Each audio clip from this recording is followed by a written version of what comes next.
కులాలు తీసుకొచ్చారు అధ్యక్ష. ఏదో ఒకే కులానికి మొత్తం ఇస్తున్నాం అని ఆనాడు అనేక ఆరోపణలు చేశారు అధ్యక్ష. మా బుచ్చే తాత గారు ఈరోజు చాలా స్పష్టంగా దానిపైన కూడా సమాధానం ఇచ్చారు అధ్యక్ష. అధ్యక్ష, ఒక దళిత రైతు గురించి చెప్తున్నాను అధ్యక్ష.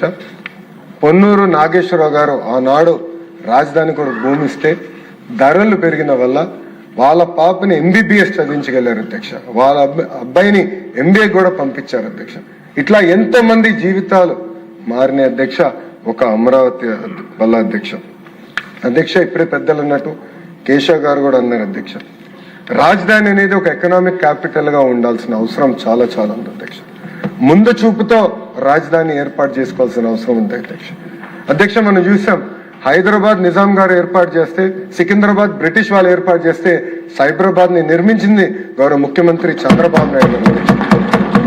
ఒక ముందు చూపుతో, ఒక విజన్ తో ఈరోజు ఢిల్లీ పడుతున్న పొల్యూషన్ కష్టాలు కానీ, బెంగళూరు పడుతున్న ట్రాఫిక్ కష్టాలు ఉండకూడదు, పర్ఫెక్ట్ ఎకో సిస్టమ్ ఏర్పాటు చేయాలి, రోడ్లు అనేది ప్రపంచం మొత్తం ఆశ్చర్యపడే విధంగా మనం ఏర్పాటు చేయాలనే లక్ష్యంతో ఆనాడు ప్లానింగ్ ప్రారంభించారు అధ్యక్ష. అధ్యక్ష, ఒక్కసారి మనం చూస్తే 2014 నుంచి 19 మధ్యన అధ్యక్ష గౌరవ మంత్రి నారాయణ గారు చెప్పినట్లు ఆనాడు సింగపూర్ ప్రభుత్వాన్ని ఒప్పించి తీసుకొచ్చి మనం మాస్టర్ ప్లానింగ్ చేసాం అధ్యక్ష. సింగపూర్ ప్రభుత్వాన్ని కూడా ముందు చూపుంటుంది అధ్యక్ష. వాళ్ళు కూడా వాక్ టు వర్క్ మోడల్ పాటిస్తారు అధ్యక్ష. అద్భుతంగా టౌన్ ప్లానింగ్ అనేది వాళ్ళ దగ్గర నుంచి ప్రపంచం మొత్తం నేర్చుకునే పరిస్థితి అధ్యక్ష. అలాంటి సింగపూర్ తీసుకొచ్చి మాస్టర్ ప్లానింగ్ చేస్తాం జరిగింది అధ్యక్ష. గౌరవ మంత్రి నారాయణ గారు చెప్పినట్లు ప్రపంచంలోని one of the best architect Norman faster తీసుకొచ్చి సచివాలయం కానివ్వండి, హైకోర్టు కానివ్వండి, అసెంబ్లీ డిజైన్స్ మనం చేసుకుంటూ కూడా ఆనాడు జరిగింది అధ్యక్ష. అంతేకాకుండా అధ్యక్ష, కేవలం ఒక అమరావతి కాదు, అభివృద్ధి వికేంద్రీకరణ చేసి చూపించింది గౌరవ ముఖ్యమంత్రి చంద్రబాబు నాయుడు గారు అధ్యక్ష. అధ్యక్ష, అనంతపూర్ అధ్యక్ష కియా మోటార్స్ వచ్చే ముందల one of the most backward districts, అలాంటిది ఈరోజు అనంతపూర్ టాప్ 5కి వచ్చిందంటే దానికి కారణం ఒక కియా మోటార్ అధ్యక్ష.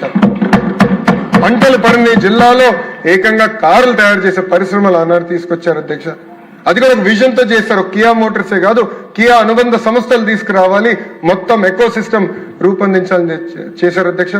అధ్యక్ష, రాయలసీమలోనే మొత్తం పాదయాత్ర చేశాను అధ్యక్ష. నేను ఆనాడు గౌరవ ముఖ్యమంత్రి గారు చేసిన హార్టికల్చర్ మిషన్ నేరుగా చూశాను అధ్యక్ష. నేనే ఆశ్చర్యపోయాను. సింగనమల తాడిపత్రి మధ్య నేను చూస్తే నేను అసలు భారతదేశంలో ఉన్నానా అని ఆశ్చర్యపోయాను అధ్యక్ష. ఆ కొండలన్నీ చూస్తే అద్భుతంగా అరటి తోటలు ఉన్నాయి అధ్యక్ష.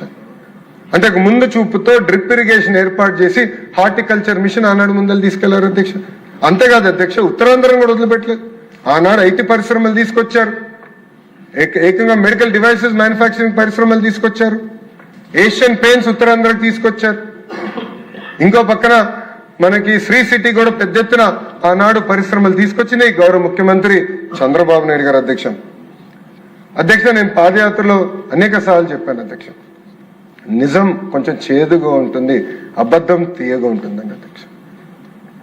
అధ్యక్ష, ఆనాడు అబద్ధం చెప్పి అధికారంలోకి వచ్చిన వ్యక్తి వైఎస్ జగన్మోహన్ రెడ్డి గారు అధ్యక్ష. ఆనాడు ఆయన అన్నారు, నేను ఈ ప్రాంతంలోనే ఇల్లు కట్టుకుంటున్నాను, అమరావతి రాజధాని ఎక్కడికి వెళ్ళిపోదని ఆయన చెప్పారు అధ్యక్ష. ఆయనతో పాటు అనేక మంది వైకాపా సభ్యులు కూడా అదే చెప్పారు అధ్యక్ష. రాజధాని ఎక్కడికి వెళ్ళదు, ఆంధ్ర రాష్ట్రానికి శాశ్వత రాజధాని అమరావతి ఉంటుందని ఆనాడు చెప్పారు అధ్యక్ష. 151 సీట్లు గెలిచారు అధ్యక్ష. అబద్ధం చెప్పి గెలిచారు అధ్యక్ష. గెలిచిన వెంటనే మీరు చూస్తే ఏకంగా ప్లేట్ ఫిరాయించారు, 3 ముక్కల ఆట ప్రారంభించారు అధ్యక్ష. 3 రాజధానులు అని చెప్పారు అధ్యక్ష. అమరావతి ఎటుగో నాశనం చేశారు. అట్లని ఉత్తరాంధ్రలో కట్టారు అధ్యక్ష. ఒక్క వ్యక్తి బతికేదానికి ఒక ప్యాలెస్ కట్టుకున్నాడు అధ్యక్ష. 700 కోట్ల రూపాయలు ఖర్చు పెట్టి. అంతేగాని